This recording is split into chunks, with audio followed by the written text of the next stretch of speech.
Bienvenue, c'est Communiquer. Le podcast qui dit tout sur la communication et les nouvelles technologies au service du changement social.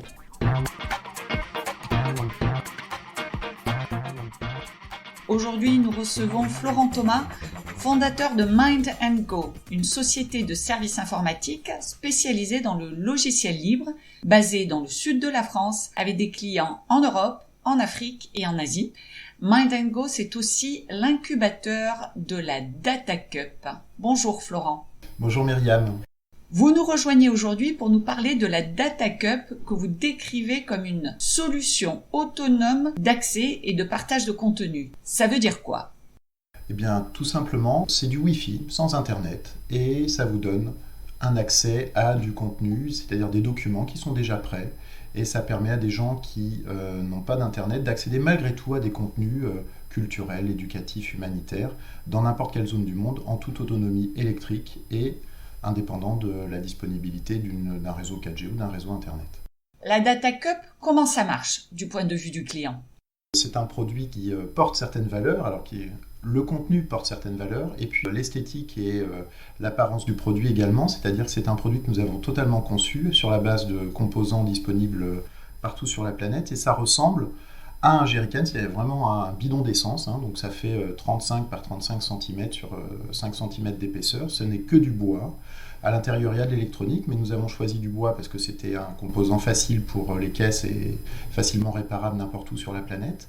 Et donc, l'utilisateur reçoit quelque chose qui ressemble à un jerrycan, un réservoir d'essence, avec une poignée au-dessus et avec, on va dire, deux entrées. On fait une entrée, une sortie. La sortie, c'est le Wi-Fi sans Internet auquel ils peuvent se connecter. Donc, ils sont alimentés par cette borne Wi-Fi, ce point d'accès Wi-Fi interne à la Data Cup.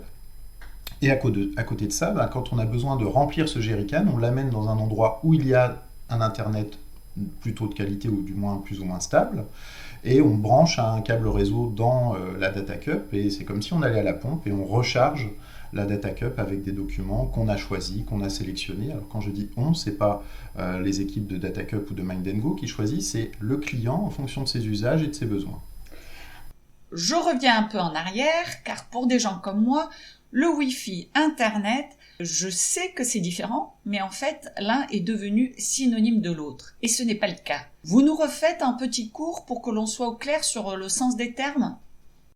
Tout à fait. Eh bien, l'exemple le plus simple qu'on puisse avoir, ce sont les talkie-walkie des enfants qu'on achète à Noël. On met des piles dedans et les enfants, ils se parlent. Pour autant, ils n'appellent pas au téléphone et ils n'arrivent pas à communiquer avec des personnes qui ne sont pas connectées avec un talkie-walkie, avec les mêmes antennes, de la même façon que les télécommandes ne communiquent qu'avec les systèmes qui sont branchés sur les mêmes ondes. Eh bien, le Wi-Fi permet, entre une borne Wi-Fi et un ordinateur, d'établir une connexion, comme avec les talkie-walkie, mais pour accéder à Internet, il faut en plus un autre relais.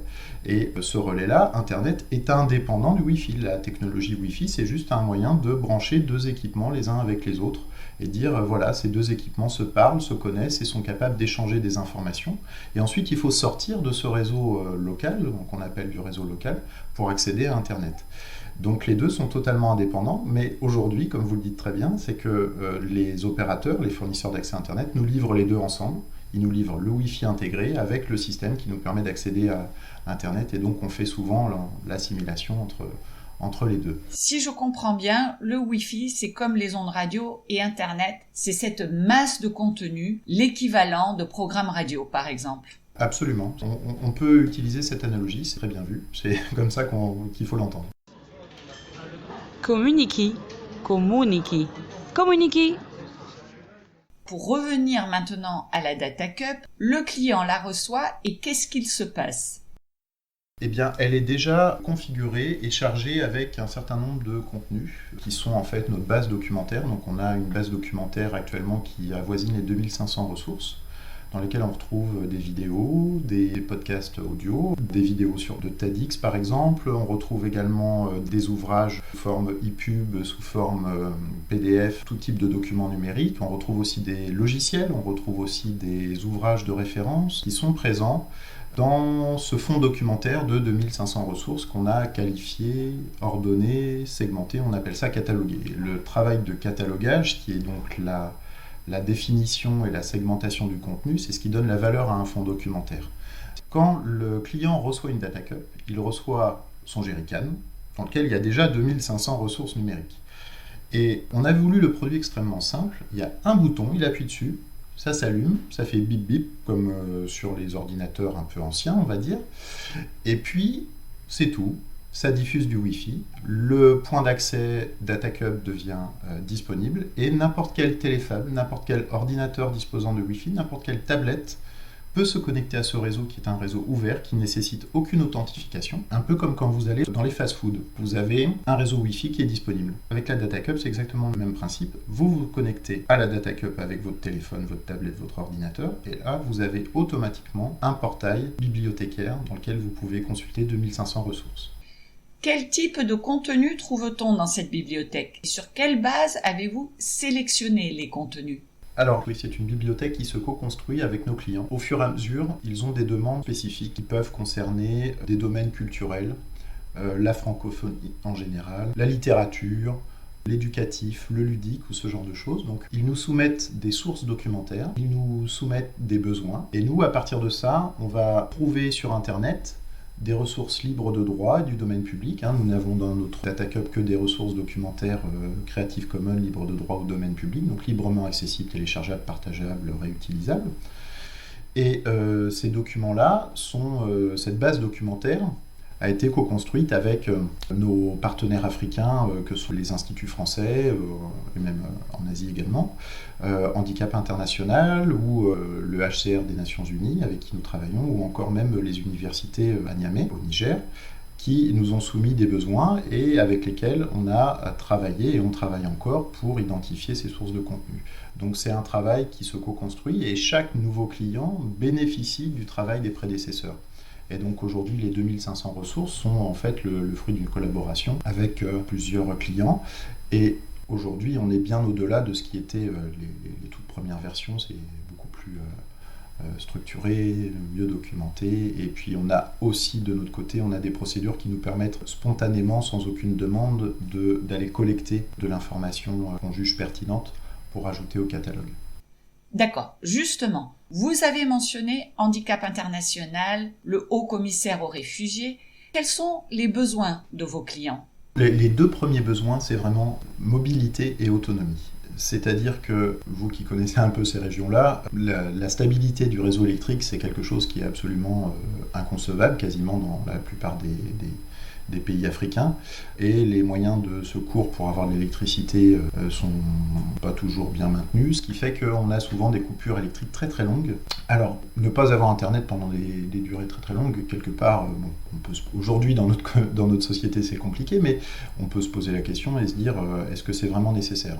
Le problème, c'est que ces coupures électriques endommagent les équipements. Et si on n'a pas de système de maintenance, les ordinateurs, les serveurs, à chaque fois qu'il y a une coupure électrique et qu'il n'y a pas de système de secours, eh bien en fait ça détériore la machine. Cette indépendance par rapport à l'électricité, c'était vraiment quelque chose de fondamental. Et donc au niveau mobilité? La mobilité, vous comprendrez que la forme de jerrycan, avec une poignée au-dessus, la mobilité, on voit tout de suite où elle se trouve. Et dans cette DataCup, nous avons prévu un emplacement pour les batteries. Et les batteries, c'est des batteries qu'on trouve partout sur la planète, qu'on trouve dans les scooters, qu'on trouve dans les onduleurs, et n'importe où. Vous allez dans le boui-boui du coin et vous demandez une batterie 12-7 et puis on vous donnera ce qu'il faut pour mettre dedans.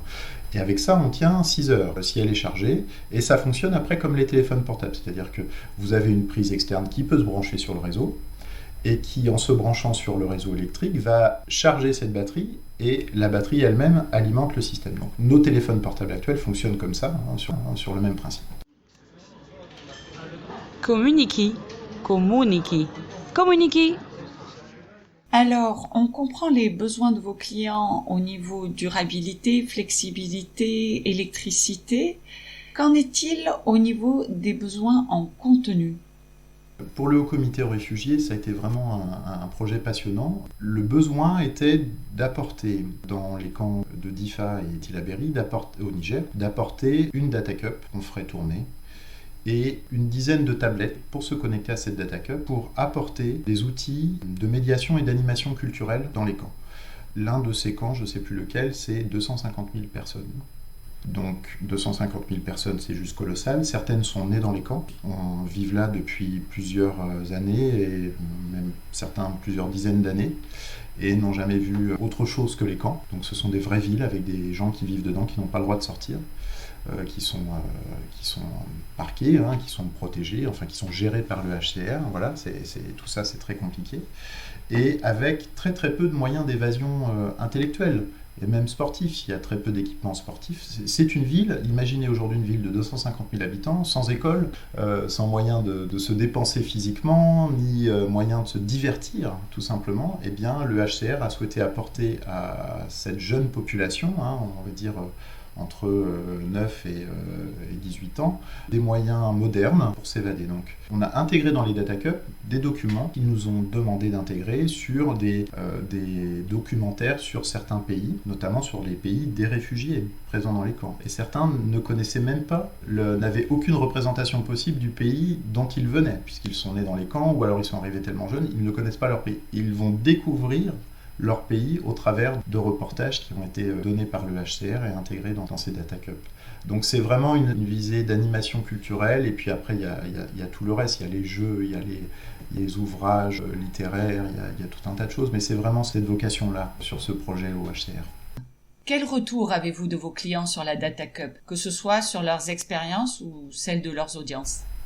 Pour l'instant, on n'a pas encore beaucoup de retours de l'audience, puisque les Data Cup commencent à faire leur tournée, très simplement. On a réussi à passer les frontières douanières, à extraire de tous ces processus administratifs les équipements pour le HCR, pour les universités de Niamey et puis pour Handicap International. Voilà. Donc elle commence à tourner. Le HCR est en train de préparer justement un article interne et qui sera diffusé sur le HCR sur justement cette action menée dans les camps avec la Data Cup. Avec les universités de Niamey, Abdou Moumouni, nous travaillons actuellement à la version sur le premier trimestre où nous allons former les enseignants et les responsables, les représentants des élèves à l'utilisation de la Data Cup. Donc nous aurons là un vrai retour d'information de la part des utilisateurs en direct d'ici la fin du premier trimestre. Et pour Handicap International, ils vont commencer leur tournée sur leurs différents sites. Et êtes-vous les seuls à avoir pensé à ce genre de solution, ou y a-t-il d'autres acteurs dans le secteur ? Il y a 2 ans, quand nous avons commencé, il y avait 3 acteurs en plus de la Data Cup. Un produit développé et porté par Bibliothèques sans frontières, qui s'appelle Akumbook, qui est un système autonome qui permet de gérer des bibliothèques à usage exclusif bibliothécaire.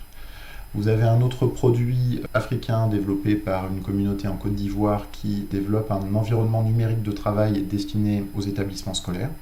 Et une autre solution qui a été développée peu de temps après les ouragans d'il y a 3 ans pour les Caraïbes, qui était en fait un boîtier autonome qui était destiné aux zones d'urgence pour pouvoir collecter de l'information sur la météo, liée au météo. Ce sont des solutions qui sont à usage exclusif et qui nécessitent la présence de techniciens sur place. Et chez Mind & Go, on a considéré que ceci n'était pas possible, qu'il était déjà extrêmement compliqué d'avoir des produits fiables, autonomes, qui tiennent la route sur place. On a considéré aussi que si on voulait que ce produit puisse se trimballer partout, il fallait surtout pas que ça soit nécessairement un technicien qui l'amène et qui la transporte n'importe où dans des endroits. Donc il fallait quelque chose de robuste, d'autonome et qui nécessite 0 compétence, ou très très peu, pour la mettre en marche. Du coup, s'il n'y a pas de technicien, ni de processus d'installation, ni rien, comment est-ce que le client fait s'il veut ne serait-ce qu'enrichir le contenu ? Le principe de ce jerrycan, c'est qu'une fois que vous le ramenez à la pompe et que vous le branchez dans le réseau, eh bien automatiquement il se connecte en réseau sécurisé sur nos serveurs en France. C'est-à-dire que nous sommes capables de voir à distance quand une Data Cup revient à la pompe. À partir de ce moment-là, depuis les serveurs français, on peut injecter le contenu demandé par le client, et le client peut lui-même interagir via notre plateforme pour décider quel contenu il veut mettre dans la Data Cup. Et ça, n'importe qui peut comprendre qu'à travers un site internet où on charge des documents et on dit je veux le ranger dans telle catégorie, de la même façon qu'on rangerait son ordinateur en mettant les fichiers dans des dossiers, eh bien on va faire la même chose sur notre plateforme et ça va pousser le contenu directement dans la Data Cup. Communiki. Et maintenant une petite pause musicale avec Tobias Weber, Tracing My Step.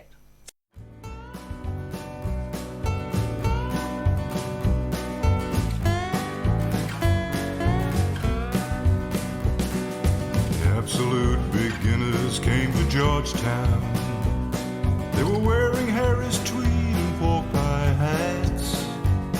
They'd slit your throat and throw you in the gutter. But it's all you can expect from men like that. The bus is bound for Niles Bend Harbor. The ladies wear perfume to scar your nose, and the only way to reach them is to scare them. But of that you know little, I suppose. It's a magical and mystical performance as you perambulate right down the road, with your pockets full of stardust and perfection, and Jesus on your side and in your soul. She had rings on every finger and 10 bracelets, some touch with powers given by a sage. He had contemplated giving her his wristwatch. The time for him had long since gone its way.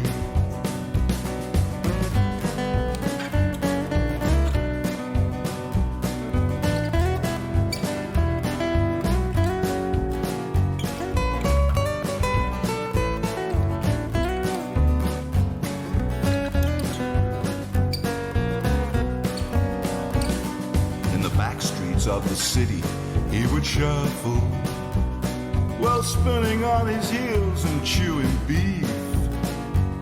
He had promised her he'd be a vegetarian, but he could not control his lust for meat. Some say she left the streets for greater glory, but others said that she was big with child. Whatever was the truth, it did not matter. He would hunt her down and cut her with his smile. Last time he was seen was by the pawn shop. He traded 2 gold teeth for a sack of corn, and he would plant it on the outskirts of the city as a warning that he would someday return. He said he never found her and he's still looking. It is said he searches rivers for some sign, but the truth is that he caught her down in Georgetown with a Spaniard who had left his wife behind.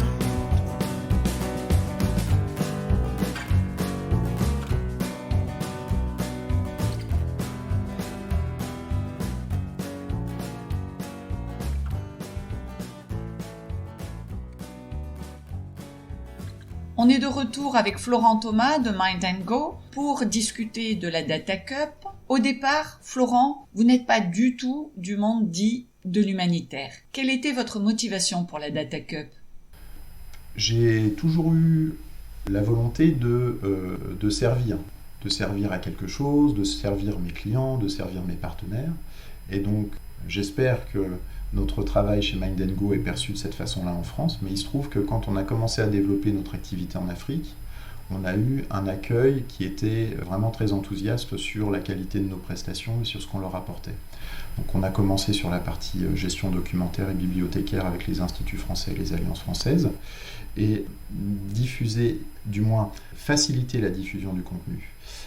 Aider des acteurs de la culture à travailler plus efficacement, dans de meilleures conditions, avec des outils modernes qui incitent des lecteurs, des passants à s'intéresser à la culture et à la littérature, c'est vraiment quelque chose qui m'a toujours tenu à cœur. J'aime beaucoup lire, je lis beaucoup, je trouve que c'est vraiment quelque chose d'important, et la plupart de mes collaborateurs sont exactement dans la même dynamique. Et donc c'est comme ça, petit à petit, que cette soif de servir et d'apporter du contenu culturel s'est présentée. Et puis il se trouve qu'à un moment donné, c'est le domaine humanitaire qui est ressorti. La notion de zone d'urgence et zone difficile, et puis les actions simplement culturelles sont vraiment confondues. Donc c'est comme ça que la thématique humanitaire s'est présentée. Qu'avez-vous appris de ce pas de côté ? Beaucoup de choses. Le point le plus important dans cette expérience-là, vraiment, c'est la satisfaction personnelle et le retour des utilisateurs et vraiment la sensation de servir à quelque chose. Ça, c'est un aspect qu'on a peu ou pas en Europe, mais ce moyen d'évasion avec des pays qui sont en voie de développement, qui mesurent la valeur des petites choses et qui sont capables de vous remercier, ça, c'est quelque chose qui est extrêmement gratifiant. Un deuxième sujet, c'est la nature des défis qu'on doit relever pour apporter simplement des choses qui coulent de source en Europe. La nature des défis qu'on relève, elle est vraiment colossale et on doit le faire à budget extrêmement restreint, à budget extrêmement contraint, avec des problématiques vraiment de maintenance. Donc là, il y a un vrai défi technique. Et là, on a beaucoup appris sur notre façon de penser, sur notre façon de construire les produits, notre façon de toujours s'interroger sur quel est le besoin final de l'utilisateur avant même de la technologie qu'on va utiliser. Ça a toujours été notre point d'entrée, c'est est-ce que l'utilisateur va en avoir un besoin? Quel va être l'intérêt pour l'utilisateur? Des petites choses, c'est pas grand-chose, ça va être la petite clé Allen qui est déjà intégrée dans la Data Cup, ça va être les moyens de faire de l'auto-maintenance sur le système. Tout ceci sont des moyens auxquels on a pensé, qui nous ont pris du temps et qui font qu'on arrive au bout de 2 ans à un produit pour lequel on a relevé des défis qui étaient pour notre part de haut niveau, et même sur la partie développement logiciel, infrastructure. Quand je vous dis qu'une Data Cup se connecte automatiquement sur un réseau en France, c'est quelque chose qui n'est pas si simple que ça à mettre en œuvre. Donc une technicité renouvelée, des choses encore plus affirmées, des nouvelles procédures en interne, vraiment ça c'est vraiment le deuxième point qui nous a fait du bien en tant qu'équipe. Avez-vous d'autres projets ou produits semblables, ou est-ce que Data Cup est un projet à part chez Mind & Go? Data Cup est un projet à part du fait de sa nature humanitaire, éducative et pédagogique. Et on a des projets, on en a plein les tiroirs. Et celui-là a pris le dessus sur d'autres. Et donc après, nous sommes une petite équipe, nous sommes 7. En effet, comme on disait tout à l'heure, vous n'êtes pas de l'humanitaire. C'est quoi votre corps de métier chez Mind & Go? Nous gérons des activités avec des entreprises qui font du e-commerce, donc qui ont des problématiques logistiques avec beaucoup d'exploitation au quotidien, travaillant avec les chambres de métiers de l'Occitanie, nous travaillons avec des entreprises qui fabriquent des radars LIDAR, avec le centre de médecine d'études spatiales à Toulouse. Donc toutes ces activités-là font qu'on a déjà vraiment, on consomme beaucoup de temps, on produit beaucoup de choses pour nos clients réguliers. Et avec le temps qui nous reste, on développe des projets. Et quand des partenaires viennent nous chercher, nous soumettent des défis et qu'on trouve les moyens de financer un petit peu de R&D, on co-construit le produit. Quand on dit qu'on co-construit, c'est-à-dire que le client nous a payé une partie, évidemment, mais beaucoup de choses ont été faites sur les fonds de recherche et développement de l'entreprise, donc tout simplement avec ce qu'on pourrait appeler à temps perdu, même si on ne perd jamais de temps. Eh bien, dès qu'on avait un petit peu de place, on avançait sur ce projet-là. Et quelles sont les perspectives pour la Data Cup? Elles sont nombreuses. Ce que nous n'avions pas perçu, ou nous n'en étions pas sûrs du moins, c'est l'intérêt que peut représenter une Data Cup sur le territoire européen. Nous avons présenté ce produit au salon départemental des maires des Pyrénées-Orientales en fin d'année dernière, et ça a présenté tout de suite un intérêt pour les responsables culturels d'avoir une Data Cup qui puisse tourner entre les différentes médiathèques d'une communauté de communes pour faire de l'animation, pour inciter les gens à venir, pour rentrer dans des bibliobus, pour faire ce qu'on appelle du contenu ou de la bibliothèque hors les murs.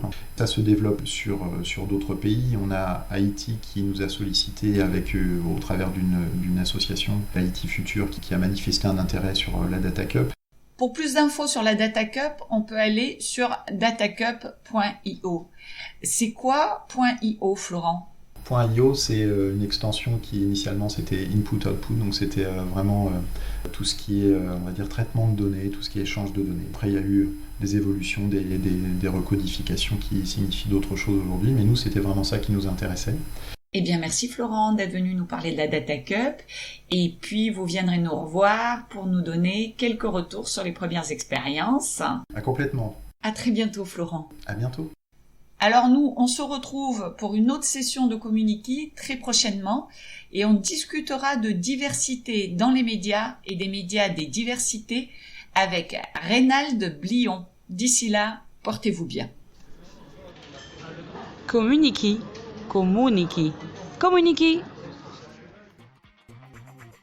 Community est un podcast imaginé et présenté par Myriam Horngren, experte en communication pour le changement social. La musique que vous avez écoutée, c'est Rolling in the Hoopty de Greg Jack, sous licence Creative Commons.